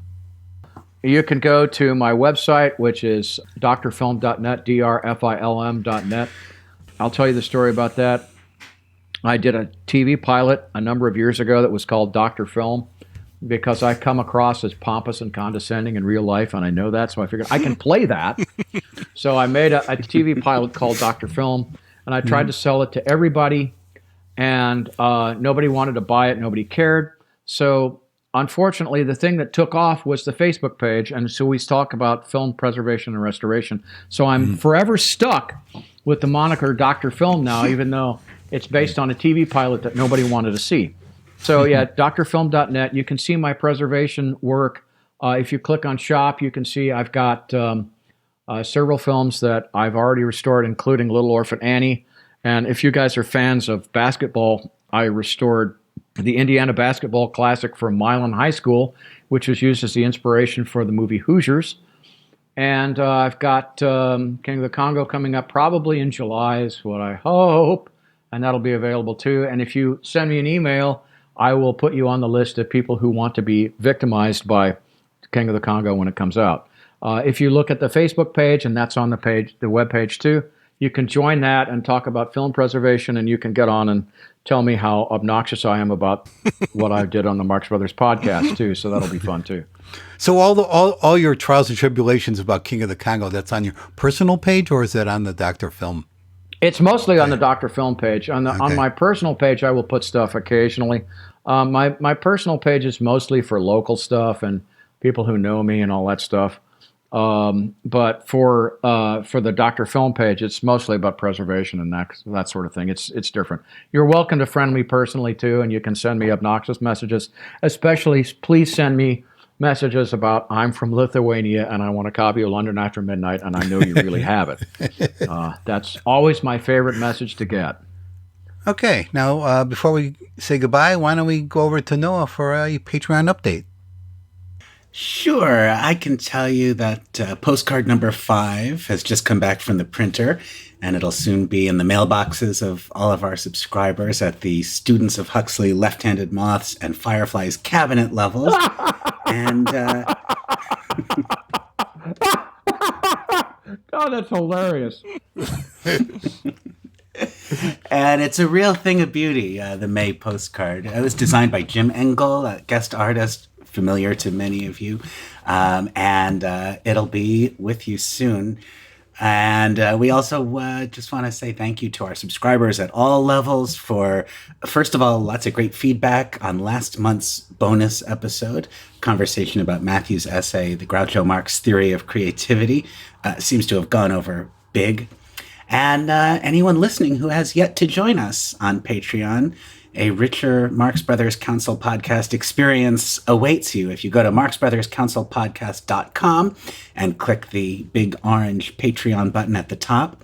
Or if that's just not your style, you can also go to patreon.com/Marx Brothers Council Podcast and find all the information about all 4 subscription levels, the lowest of which is only $3 per month and gives you access to the page and the monthly bonus segments. And as the levels climb, we get to the postcards and other gifts that are too beautiful even to talk about. And that's pretty much that. Thank you to everyone for helping us keep the show going. And if you've learned anything, don't make Hungarian archivists paranoid. Eric, thanks again so much for coming. And as is our tradition, we're going to send it over to you for our final song. I represent the captain who insists on my involving you on these conditions under which he camps here. On one thing he is very strict. He wants his women young and picked, and as for men, he won't have any tramps here. As for men, he won't have any tramps here. There must be no tramps. The men must all be very old, the women warm, the champagne cold. It's under these conditions that he camps here. Okay, Eric, we got to have a little talk. Little background here. Eric mentioned to me during our pre-interview that he has never listened to our podcast. So I guess I didn't make it clear enough that when I threw it over to him for a final song, that he needed to pick a final song for us to play. Well, it's got to be Captain Spaulding then. Okay. So we will play that. We did not mean for you to come out here and sing a song. Oh, I didn't sing. I was talk singing. Not that you don't have a good voice, but that was not the intent. God help us if we ever have, Jay Hopkins singing a song here. So we got to put a stop to this. And by the way, I always use that for level checks whenever anybody has me do a podcast. And you're the only people that understand what that is. Most people say, "What is that? I've never heard it before." But you guys know what it is. At last we are to meet him, the famous Captain Spaulding. From climate hot and scalding, the captain has arrived. Hello, I must be going. I cannot stay, I came to say I must be going. I'm glad I came, but just the same, I must be going. For my sake you must stay. If you should go away, you'll spoil the party I am throwing. I'll stay a week or two. I'll stay the summer through. But I am telling you, I must be going. Before you go, will you oblige us and tell us of your deeds so glowing? I'll do anything you say. In fact, I'll even stay. Good. But I must be going. Hooray for Captain Spaulding, the African explorer. Did someone call me Schnorrer? Hooray, hooray, hooray. He went into the jungle where all the monkeys throw nuts.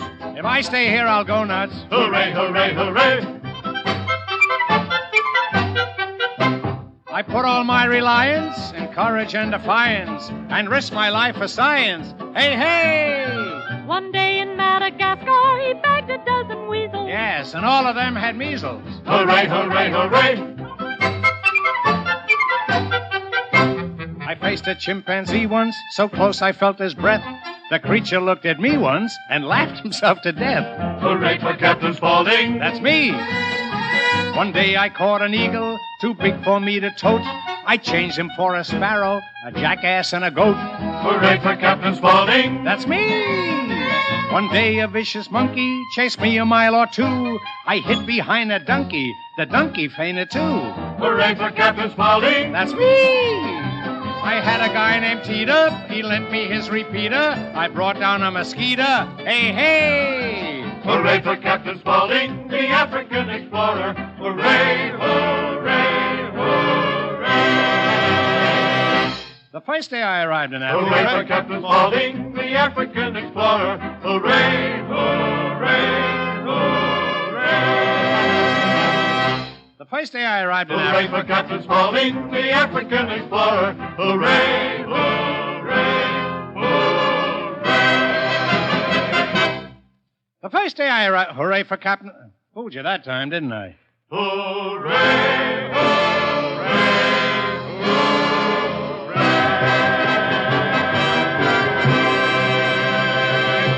The Marx Brothers Council podcast is produced. Hooray for Captain Spaulding, the African explorer. Hooray, hooray, hooray. The Marx Brothers Council podcast is produced by Bob Gassell. Matthew Cunningham's books, The Annotated Marx Brothers, and That's Me, Groucho, are published by McFarland.